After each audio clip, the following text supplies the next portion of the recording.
250 से ज्यादा लड़कियों के साथ रेप, वो भी एक ही जगह पर और बहुत कम दिनों के अंदर। क्या आपने सुना इसके बारे में? नहीं सुना होगा, आपके पेरेंट्स ने भी नहीं सुना होगा। नमस्कार, मेरा नाम है सार्थक। आज मैं बात करना चाहूंगा अजमेर रेप केस 1992 की, as known as India's biggest sex scandal.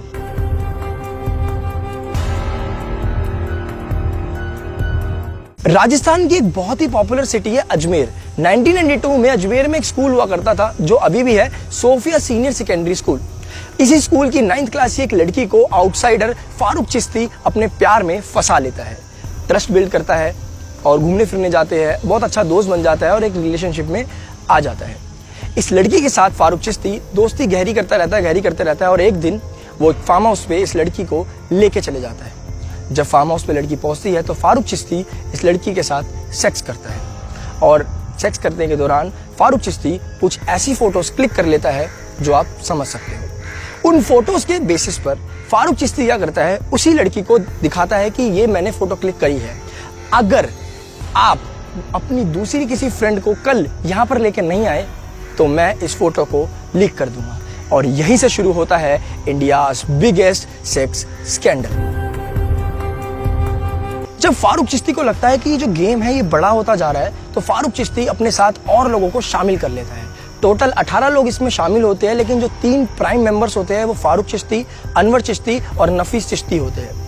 अब होता यह है कि ये जो सारी गैंग होती है, ये स्टूडेंट्स को बोलती है कि आप अपने रिलेटिव्स को भी लेकर आओ, सिर्फ अपने स्टूडेंट्स के फ्रेंड्स को नहीं, रिलेटिव्स, अपनी भाभी को लेकर आओ, अपनी बहन को लेकर आओ, और ये प्रोसेस चलता रहता है। जब स्कूल की स्टूडेंट्स अपनी और दोस्तों को लेकर आती है स्कूल की, तो ऐसा एक अटपटी चीज मिलती है जानने को, वो ये होती है कि अगर कोई स्कूल की फ्रेंड अपनी किसी मुस्लिम फ्रेंड को लेकर आती है, क्योंकि स्कूल में तो हर रिलीजन के बच्चे पढ़ते हैं, तो वो जो गैंग होती है वो मुस्लिम लड़कियों को साइड कर देती है कि आप जाओ।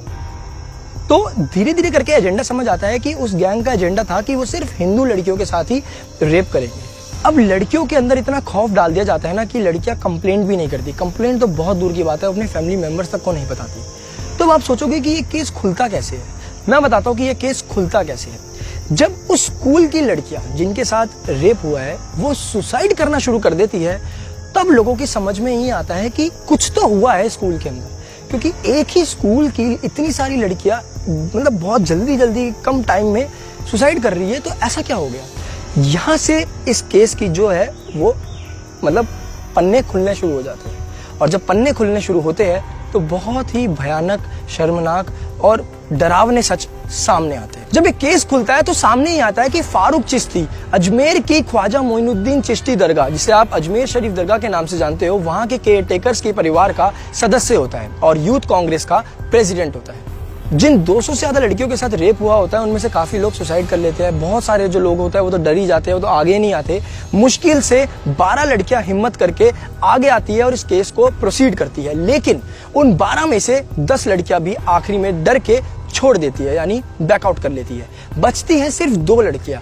उस 2 लड़कियों में से भी एक ही लड़की अंत तक जाती है और वो अकेली लड़की उस गैंग के 18 लड़कों को पहचान लेती है। 1992 के 6 साल बाद यानी 1998 में उन 18 लड़कों में से 8 लड़कों को सजा होती है, वो भी उम्र कैद, जो 2003 में सुप्रीम कोर्ट कम करके सिर्फ 10 साल की कर देता है। 2007 में मेन एक्यूज फारूक चिश्ती को अपराधी घोषित कर दिया जाता है और 2012 में सलीम चिश्ती जो फरार था उसको राजस्थान पुलिस अरेस्ट कर लेती है। 2018 में सोहेल गनी चिश्ती सरेंडर कर देता है खुद ही पुलिस के आगे।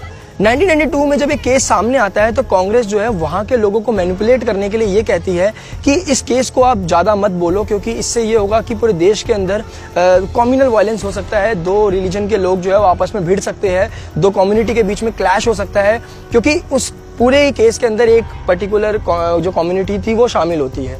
तो अब उन पर कुछ बात ना आए, देश की माइनॉरिटी पे कुछ ना कहे, तो कांग्रेस उस जगह पर ये चीज एक स्प्रेड कर देती है। और साथ ही साथ एक चीज और सामने आती है कि उस जगह के अजमेर की जो लड़कियां होती है उनसे कोई शादी ही नहीं करता।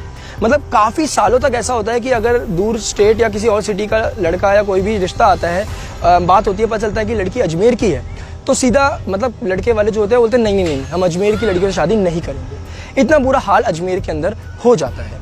अब बात आती है इस केस से थोड़ी सी अलग पर बहुत ही ज्यादा इंपॉर्टेंट, कि हमने हमेशा देखा है कि आश्रम जैसी वेब सीरीज आपने देखी होगी, 3rd सीजन शायद आ चुका है, बहुत ही ज़्यादा लोग पसंद कर रहे हैं कि कैसे एक जो बाबा होता है वो आश्रम के अंदर बहुत गलत चीज़ें करता है। बनाई गई मूवी जो है चल रहा है, लेकिन मेरे को ये सवाल बार बार माइंड में आता है कि 30 साल हो चुके हैं इस केस को, लेकिन आज तक कोई मूवी या कोई वेब सीरीज या कुछ भी शॉर्ट मूवी भी इस अजमेर केस पर नहीं बनी।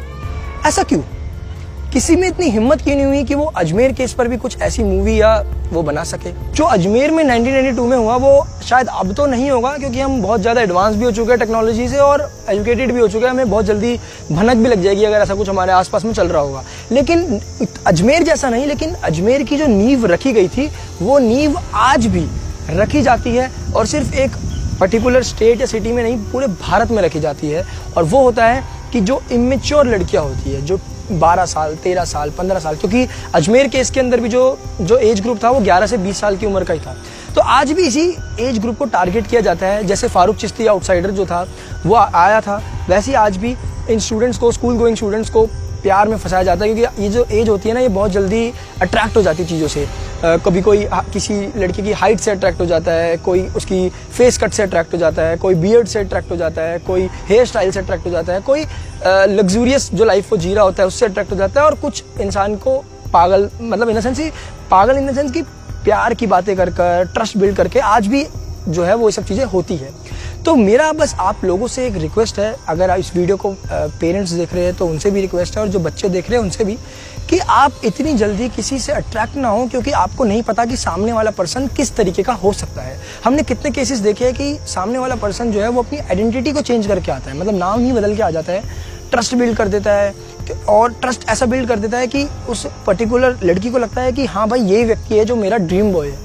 और उसके बाद जो फारूक चिश्ती ने किया वो भी करता है। शायद फारूक चिश्ती ने जो किया उसके जैसा वो एक स्कैंडल नहीं चला सकता, लेकिन हाँ वो एक लड़की के साथ तो एटलीस्ट वो जो चीज़ है वो करी उसने, जो 1992 में वैसी ही चीज़ आज भी होती है। मैं अंत में बस इतना ही कहूँगा कि आपकी फैमिली में या आपके आस पड़ोस में अगर इस एज ग्रुप के बीच में जो लड़कियाँ पढ़ रही है, उनसे आप बात करें, उनको जानें, और अगर आपको लगता है कि वो इस तरीके के कुछ ट्रैप में फंस रही है तो उनको उस ट्रैप से निकालने में मदद करें। धन्यवाद।